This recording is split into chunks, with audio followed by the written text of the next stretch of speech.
Good evening, these are tonight's headlining stories. Natural-born runner, Woody arrested after police chase through London.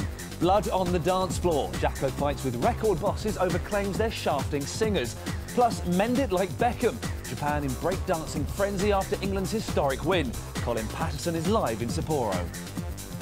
Hello, I'm Iain Lee with another live edition here on Choice. Tonight's top story, Woody Harrelson has been arrested for allegedly going berserk in a London taxi. The driver claims he smashed a door lock and ashtray in the back of the cab before jumping out.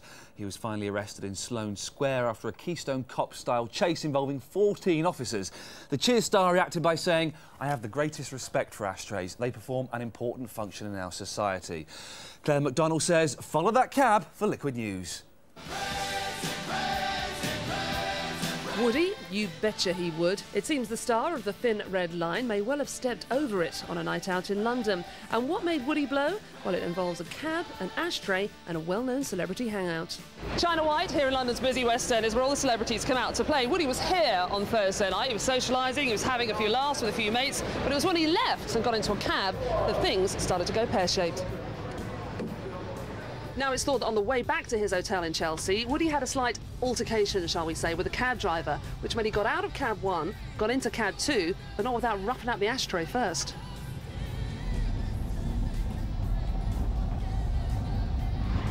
And by the time he got here at Waterloo Place, a tip-off from the first cab driver meant he had 14 police officers in tow. If white men can't jump, then they sure can leg it. So, what does Woody have to say for himself? Well, he's admitted the ashtray bit at least. I did accidentally pull the taxi's ashtray from the door, which is unfortunate, because I also have a great deal of respect for ashtrays and I think they perform an important function in our society. Of course, Woody's love of the weed is well known. One of the reasons he may have been a little highly strung the other night was because a Kentucky court has ordered that he has to stand trial for cannabis cultivation and possession. So this latest chapter in bad boy behaviour hasn't come as that much of a surprise to many. He has a bit of a reputation for being a bit of a wild card, a bit of a maverick. Certainly he's the anti-Tom Cruise of Hollywood. Back in the early 80s, of course, he was arrested for being disorderly in the street. He's had a few run-ins with the law over the last few years because he's campaigning passionately for hemp legalisation. And oh, sweet irony, Woody's next film with Jack Nicholson is called Anger Management, taking his work home with him again, obviously. And Claire McDonald joins me in the studio along with Radio 1's Master of Film Magic and Cinematography, James King. I wrote that, that's good, isn't it? Nice, I like that. Hats off there for using Kiss Crazy Nights as one of the best songs ever in rock. What, my pleasure. Do we know why Woody's over in England? Is he just over here for a laugh? He's just over here creating mayhem. I mean, you know, there's news of him sort of promoting various movies, but at the moment it just seems like he was in town, he was out having a few drinks with a few pals, and things got a little bit out of hand. So he's got no movie coming out at the moment then? This isn't... Nothing at the moment. This wow. You know, anger management thing, but apart from that... So this could be a genuine case of rock and roll, couldn't it? This could be... It did only involve an ashtray in the back of a black cab, but well, we can't it's not exactly Mick Jagger. We don't know exactly what happened, but James, I mean, Woody Harrelson, he's an oddball. You know, you've got to say that. Yep. He's quite known for doing crazy odd things, isn't he? Is that... Yeah, and that's very much against the image that we knew him in originally, which is Cheers, where he was, you know, a nice, dopey guy. But since then, all the marijuana stuff, he always seems to be protesting against things. Wasn't there something where he, like, stood on a bridge or something for ages protesting against something? That was David Blaine, yeah, that was David Blaine. Yeah, it may get confused. But, you know, he's one of those guys who always seems to be rebelling. He doesn't look like a rebel, and he's not like a rebel in Cheers. Isn't it odd that he's the only one out of Cheers, apart from Fraser, I suppose, the only one out of Cheers that's really had a successful career? Who would have thought that in those crazy days of the 80s? That's very true, yeah, but Ted Danson has a very dodgy wig.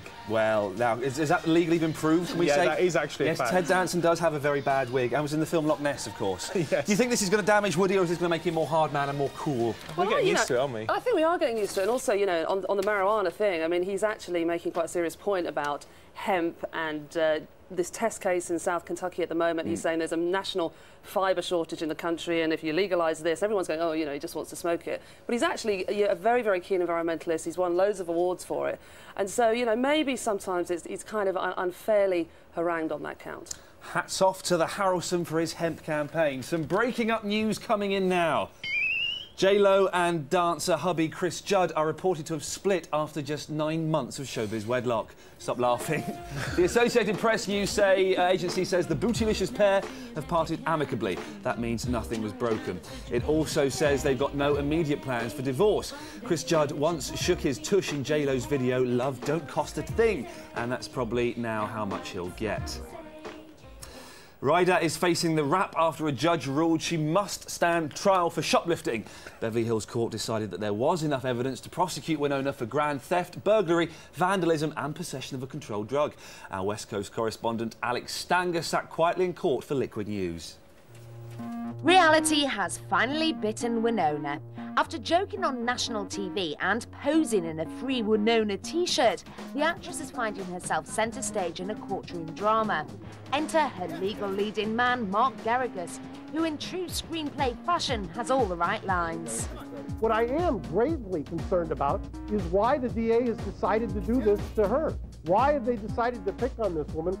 Despite his show-stopping performance in court, Garrigus wasn't able to stop the prosecution from disclosing some of their evidence. SAC security official Pauline Rainey claimed she saw Winona cut tags from some items through a changing room slatted door. In all, the prosecution are alleging this little woman, yes, that is meant to be Winona, nicked 21 designer items. I think that the evidence spoke for itself, and the judge was the one who was here today to determine the credibility of the witnesses and the strength of the evidence. And what he did in fact determine was that there was sufficient evidence to hold the defendant to answer on all 4 counts that the people originally charged against Winona Ryder. You saw what happened when there was just a little bit of cross-examination. I only did an hour on the one gentleman, this Ken Evans, and his story fell apart like a bad sack suit. But Ryder's legal eagles reckon the DA's evidence is flawed and claim the prosecution's witnesses are starstruck. Garrigus and co. also say they have some hidden evidence up their sleeve and are more than ready to face Judge Eldon Fox in court in over a week's time. Judge Fox also stipulated that the waiting media will have to keep their distance from Winona when she re-enters the court on June the 14th, but this time the distance has been reduced from 10 feet to 8 feet. With the cameras ready to roll and the TV crew extras in position, Winona's LA law encounter is only just beginning. Still to come, football comes home in Tokyo. We're live in Japan next.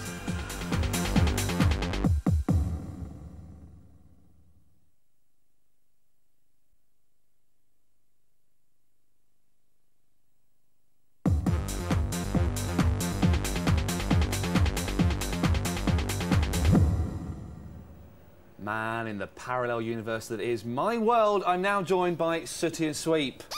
Hello, boys. How's it going? One's a bear. Sweep, are you a dog? We're not quite sure. Yes, he's a dog. Now, like most of us this afternoon, the puppets, or dog and bear, was soldered to their sofas for the England-Argentina match. Colin Patterson is our Scot in Sapporo. Fingers crossed we can go live to him. He's there. Good afternoon, good evening, good morning, whatever it is. How are you, sir?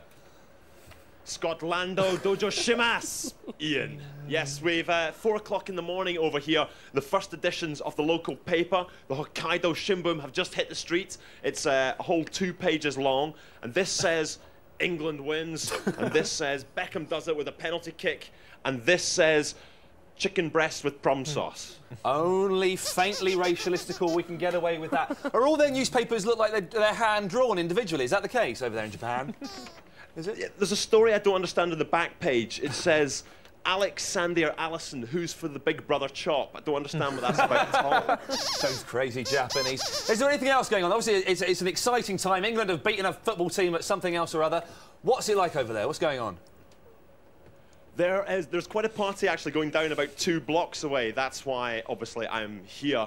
But we've been out at the game today. We managed to get in again. I'll be telling you a story of that later. But we've been out and about speaking to the celebrities. We spoke to Liquid News pundit Mark Chapman and asked him what he made of the performance.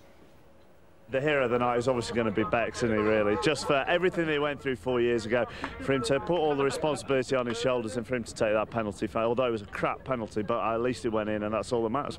How much will this make up his wife being dropped by Virgin Records? Well, for her, not a lot, probably. If you come with us over this way, this is where the England fans are celebrating, down here at the other end of Adori Park.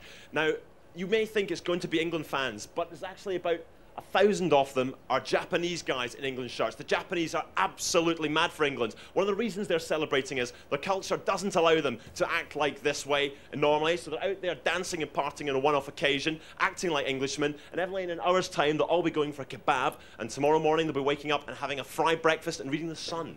Fantastic. Listen, it looks like... Quickly, what time of the morning is it over there? It is 4:10 in the morning. You sucker! It's about 8:10 over here, sucker, in the evening! Well, listen, before you go and get some sleep, you stay there for a little while, because we'll come back to you in about 10 minutes. Is that OK? He doesn't care. Look, his mind's just gone completely blank. That was all right, wasn't it, Sooty and the other fella? Goodness gracious me. Here we go. Now, here's Naina with some more stories. Naina, please tell us something. Thanks, Iain.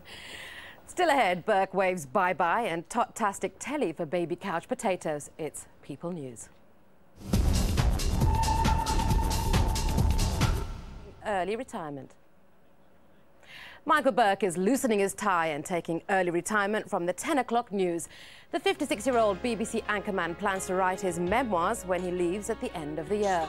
The hunt is now on for a replacement. The names being bandied about are Hugh Edwards, Fiona Bruce and George Alagaya. The makers of Bob the Builder are set to make programmes for newborn babies. Hit Entertainment believes teeny tots are like sponges, and parents who prop their babies in front of the television may be tapping into a huge potential for their educational development. But opponents claim it could breed a nation of bog-eyed babies. Park rangers were almost called in when what looked like Bigfoot appeared to be stalking Jennifer Aniston. But as it turns out, Brad Pitt's testosterone levels have simply gone into overdrive, causing an excess of hair growth. They were at the LA premiere of Bourne Identity. The movie star Matt Damon was almost unrecognizable too after being forced to pump iron for the film. I lost it like the day after we stopped filming. I lost it during Ocean's 11. that body was gone. Yeah. It's gone. Oh, yeah, it ain't coming back. If they ever do a sequel to this thing, I'll have to go find it, go looking for it. But no, I don't miss it at all. I like In-N-Out Burger. If you had the choice of a buffed-up Damon or a hairy Brad, you'd go for hairy, wouldn't you? I think I'd have the buffing up, if that's definitely an Go offer. for hairy. Hollywood celebrities, what is it going on with them, all the big beards and stuff? Do you like Pitt with the beard? I like Pitt any way he comes. Any way he's not with the served beard, is fine by me. Oh, even that big old tramp beard? Even the like big old Twitchy tramp the beard. Tramp, doesn't he? With a bottle of scotch and he'll start singing about his mum in the war and stuff. Even if if he he gets food stuck in there. If he was breathing meths on me, the beard would still be fine. Fair enough. What is his beard look? Is he trying to destroy his hunky character, or is he... You think actors like to prove that they get into their roles? You know, Robert De Niro putting on the weight is the classic example. Brad Pitt may not be as good an actor, but he can sure prepare for the role just as well. And it kind of hides the bad acting as well, doesn't it, really? Well, it makes him look professional. Actor. But who's he going to be playing dressed like that? He's playing... I don't know who he's playing, actually. With Dave Lee Travis. Oh, the Dave Lee Travis story. I've been reading a lot about that. I It should be a can't fantastic, fantastic movie. Anyway, forget Tyson versus Lewis. Another prize fight, this time in the sweaty world of pop music, is well underway. Michael Jackson has taken the next step in a months-long battle of words with his boss, Sony Music's Tommy Mottola. Enlisting the help of high-profile black speakers Al Sharpton and Johnny Cochran, Wacko's formed a coalition to fight exploitation of artists by the record companies who release their records. For Liquid News, here's Libby Potter. He's said to have one of the most lucrative recording contracts in history, but as ever with Jacko, nothing's straightforward. His latest best friends are O.J. Simpson's former lawyer Johnny Cochran and civil rights activist the Reverend Al Sharpton. It is our intention to break up the kind of indentured servant type of arrangement that many in the record industry now have with record companies. In plain speak, the talent strikes back. The fledgling coalition has been throwing some pretty big words around already, but the roots of the problem lie in one particular word and seemingly massive overstatement. I'll be all you need. This, his first album in 6 years, went to the top of the charts in both the UK and the US. But within weeks, it sank without trace, and Jacko said to blame Sony's bad marketing and Mottola's bad attitude. An unnamed Sony source was quoted in a US tabloid saying Jacko was using the coalition to get out of his contract and to avoid paying Sony some $200 million he owes them for promotion and studio time. Jackson called the claims outrageous and offensive. Sharpton used a sporting analogy, basically saying it was like asking David Beckham to pay for his own boots and Brill cream. Sony claim they didn't say a word about the $200 million and are baffled by Jacko's claims. I think it's a scandalous, self-serving group of people who've come together for the purposes of enhancing their own celebrity. There is no indentured service about being in the record industry. The people who are members of this, people like Michael Jackson, shouldn't be complaining that they can only afford to buy 3 monkeys this month and 1 funfair. These people have huge amounts of money. For Michael Jackson, it seems 3 monkeys are never enough. Libby Potter, BBC News. For all the latest Jacko news, let's cross live to New York and our big bucks correspondent, Patrick O'Connell. Patrick, what's the latest? Ian, the latest is a conversation we had with Sony, repeating they're utterly baffled by the whole hoopla and implying to me off the record that for Michael Jackson to portray himself as the Robin Hood of pop is unlikely. Isn't he one of the biggest, most compensated artists ever? He is, but did you buy Invincible? No. Neither did I. But what point are you trying to make? Well, around the world, 50 million people bought Thriller. I see. The album, but only 2 million bought Invincible. Michael Jackson needs more sales. He's looking for a new contract. He's stroppy with Sony. It's getting ugly. Patrick, can I just ask, please don't get angry with me. This is not my fault, all right? Now, he claims he's not getting enough money invested in his videos and his promotion. Surely they're putting millions of dollars into his videos, aren't they? Yeah, no, he is getting promoted, but the thing is, what do the punters want? Some of them prefer his sister. And the thing is, it's the argument of, is he recognised by people of 16 years old as easily as the stars that they prefer to buy? Michael Jackson is or was the king of pop, but there are many people who sell more than him, much more than him. So he is obviously looking for ways to say that he's crossed with the industry, and he's done that today by saying they're all taking money and it's unjust. It is very unjust. Now, James, he's talking about his sister there. Surely Janet is just a fitter version of Michael with Hooters. Surely that's better. I thought he was talking about LaToya, actually. Oh, LaToya. She probably sells more records than Michael does now. Jesus. Janet Jackson is, you know, the thing about Janet Jackson is she keeps kind of, can I use the word abreast? She keeps abreast of the pop scene. And I don't think Jacko has. I think he sounds outdated now, whereas Janet still sounds current. Claire, are you a Jackson fan? Are you any interest in him at all? Massive, massive Jackson fan in the early years. But yeah, you know, the figures that Paddy's just quoted there speak for themselves. You know, 2 million sales. I mean, that must have been what his last album, his last video cost to make. It's just not going to cut the mustard, is it? Disappointing. Paddy, we're going to have to go. While we're saying goodbye, Paddy, you still there? While we're saying goodbye, any chance you could show us your famous moonwalk that we've been told about? Yeah, I'll do the moonwalk, but you stay there. Otto, you stay there. I'm doing it behind Otto now. Oh, you cut him. Get rid of him. He's going to do it. I'm doing it behind him. Paddy, I'm afraid you've gone. Get rid of him. If he's going to do it behind the camera, I'm not bothered. Wasted a good chance there to be a good dancing star. Still to come, Gareth shells out. Celebrity Tortoise News next.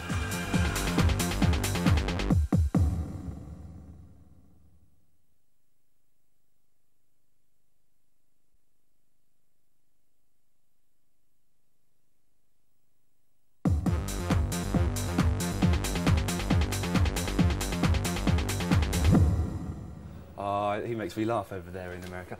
Mister, can you tell me where my love has gone? He, my Japanese boy. Hello again to Colin Patterson in Sapporo. Again, only faintly racist, just on that borderline. Now, Colin, when we were talking to you about 10 minutes ago, you've obviously gone away. What have you been doing in those last 10 minutes? I've been looking at very... wow, dishevelled Japanese party revellers coming back from a night of partying with the English. In fact, if you turn around, you can see two rather dodgy ones coming over the road now. Oh man, can we lose him next week and just get that group of Japanese people, because they're fantastic. Oh look, I don't even know what's going on there. We're back to McCartney's vegetarian sausages. Now listen, I think you've been over your recommended really rate of units of alcohol there. You can't tell kids off in Japan, man. Leave them alone. Now listen, how has the world of showbiz reacted to today's excellent scoreline? Well, there has been a lot of singing and dancing and partying on the streets of Sapporo tonight, but there is every night here. Over in this park behind us, there's kids breakdancing on the street, and there's also a new dance craze which goes something like this, that you'll be seeing close up in footage. Wow, we've been joined by more party revellers. Every night on the streets of Sapporo is Electric Boogaloo. Let's see this film.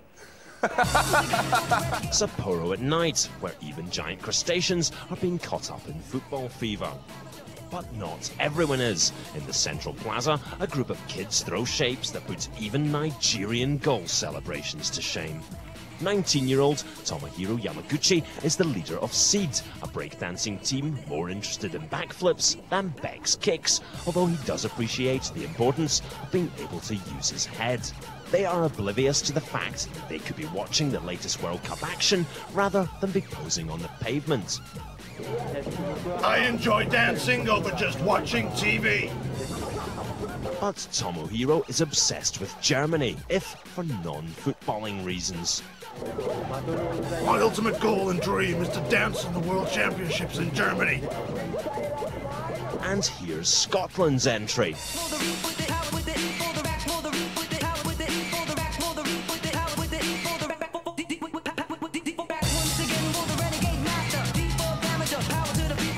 Get in there, Liquid News! Time for a trip across town. Liquid News' favourite haunts are the subtle, difficult-to-find clubs, like King's Zuma. Honestly, it's not an Indiana Jones love hotel. Inside were some of the finest local proponents of the dance craze that has swept Japan, Para Para. There's no stopping this cross between the Macarena and the Time Warp, which is a whole lifestyle choice. We dance the same so we feel close to each other, but can feel friendly and friendships can be built. And there's no need to feel left out. Even here, once a week after midnight, there are classes for beginners.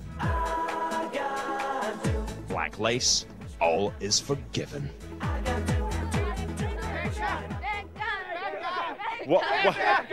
Well, you can see this is the type of support England have been receiving, Sapra. No wonder the Argentinians want to get home as soon as possible.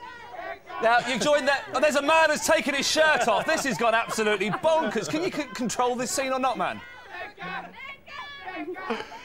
What is going on here? We're joined by Sooty and Sweep. I just want to see if Sweep's got a question for you. Hang on. Sweep, are there any questions you'd like to ask him in Japan? Right.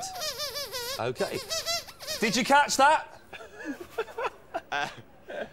Sweep, agree. They should not have taken Veron off at half-time. You're quite right, yeah, pal. Absolutely right. But is Japan getting bored of the world of football over there yet? They absolutely love it. This is absolutely what we're seeing every night. Wherever you go, Dave, myself, the producer, went out for a meal tonight. There was 100 people in the restaurant. They were all Japanese, and they were all wearing England shirts. Wow. And they all wear England wristbands. That's one of the big crazes over here. I don't know why I'm demonstrating this, because I am not wearing a wristband. But if I was Japanese, I'd have an England wristband on there. Has he got the cushiest job in the world, do you think? He's going to Japan to mess around and pretend to report on the football. And he does breakdancing as well. It's still 4 a.m. though. What do you think of his breakdancing techniques? I thought it was stunning, really, Colin. That's the only adjective I can think Colin, of. where did you learn those skills and moves? Well, you know, we get top compulsory Kelly class by Miss Henderson, my PE teacher with the flared tracksuit trousers. We've just had an email in from your mum saying that you're absolutely wicked at the caterpillar. Can we see the caterpillar, please, sir? Away we go. I'm sure they'd demonstrate. Get the Japanese to the caterpillar for us. Come on. Come on, use your English charm, you guilo. Oh, I have some dignity. Well, listen, in that case, what are you doing over the weekend? Just watching more football and drinking or anything work-wise? Well, I've actually got 2 days off now because I've been working so hard, so I think I might take in some football. I was going to tell you the story of how we haven't got time. Thanks very much. Have a good weekend, and we'll see you next week. Harsh man. 2 days off. Anyway, it's been revealed that Holly Valance is related to the fastest milkman in the West. Believe it or not, the pop princess is the cousin of the late Benny Hill. Benny, famous for chasing ladies and being rubbish, used to bounce little Holly on his knee during regular visits to Oz. The Hill-Valance family tree reveals that the neighbour's star is the great-great-granddaughter of Benny's granddad, which I think makes her his mum, I'm not sure. Anyway, Mackenzie Crook and a garden full of tortoises. Not just random words, but in fact lifestyle fact. Because the man who plays Gareth in The Office and used to let me share a flat with him has come clean about his love for the reptile in a shell. He invited Liquid News reporter Jane Goddard to his parents' garden to watch some tortoise-on-tortoise action. Hot. Mackenzie Crook has kept tortoises since he was 15, and contrary to popular belief, in the Crook household at least, tortoises can be pretty fast movers. Hello? He's got 9 of them, and he's one of the few people in the country with a tortoise breeding licence, which, judging from 55-year-old Joey's antics, is probably a good thing. So we're in the back garden of Mackenzie Crook's mum and dad's house, looking at the first in our series of celebrities and their reptiles. Next week, Dale Winton and his crocodile collection. This is Joshua. This is Josephine. That's Mum and Dad. That's an 8-year-old. This is a 5-year-old. These hatched September last year. And you can make earrings out of these. This is Mad Uncle Joey. He's a little bit disturbed. I know you need it, girl, and you know I need it too. How keen are they on a bit of action? Very keen indeed. Joey over there is a very randy reptile. When he's in the throes of passion, they let out this high-pitched scream. He sort of stretches his neck up and just goes... So how's the filming of The Office going? It's going really well. It's very funny. I think the scripts from the second series are as funny, if not better, than the first series. We have such a laugh. There's so much laughing goes on set. It's taking quite a while to get things in the camera. Is it? Yeah, just because people are cracking up the whole time. I think maybe they've created something that's a little too funny. And what do you think of the series The Office? Yes, I like it now. It took me a couple of episodes to get into it, but yes, I'm a fan. Any characteristics of that character that you can see in the real Mackenzie? No, I hope not. No. No. It's what he's doing in there as well, so I don't know what's going on in his mind. But he just knows he wants a shag. I celebrate my love for you and that midnight sun. That's the last time I'll use that mic. Jane Goddard, BBC News. I swear to God, I gave Sue a £5 and she finished the whole thing. Good girl. Now, tortoises. I thought tortoises were illegal. I'm talking to you as though we know anything about them. Do we? No. Right. However, I did think that they went out of fashion, didn't they? When they all imported from, you know... They were from sort of like China or something. Yeah, and they died. like parrots. It was all illegal and dodgy. Obviously, Mackenzie's a bit of a dodgy dealer. Well, he's got licences to breed these kind of things. He used to share a flat with a man. I mean, did he have them then? He didn't have them there. He had sea monkeys with him, which absolutely stank. So, you've got Sooty and Sweet Peas. You ever had any weird pets? A couple of crazy characters. Just puppets. I don't understand it. Now, I dreamt about my cat dying last night. What does that mean? It did? Yeah. No, it didn't. I hope it didn't. You can see I'm just really struggling here. We've seen the thing about a celebrity with a tortoise. What do you say? Yeah, I don't know. It's a bit of a conversation stopper, isn't it, really? The only thing I can think of is that if anybody was going to breed tortoises, it would be Mackenzie Crook. Yes, he's the sort of... looks like a tortoise, doesn't he? Does rather. Sort of timid... It's the sunken eyes. And it makes sense. In a bizarre way, it does make sense to me. Now, who is it? I heard someone... Is it Claudia Schiffer or someone is getting married and has given a tortoise to a man or something? Or is that another dream? I think. Yeah, I think possibly it might have been. Does a modern celebrity have time for pets? That's what we want to know, because they're so busy doing the showbiz, doing the coke, doing whatever they're doing. Have they got time to look after pets? You need self-sufficient pets like tortoises if you're a modern-day celebrity. Really? Mm-hmm. Very easy to look after. They are very easy to look after. Don't cover them in paint, though, because they die. What you want to do anyway. But anyway, listen, that's it from us. For more of the very latest entertainment news, join us again on Monday night at 7 when Richard Bacon will be in the chair. Coming up at 9 on Choice, it's Recovered, featuring Travis and Mercury. Take care.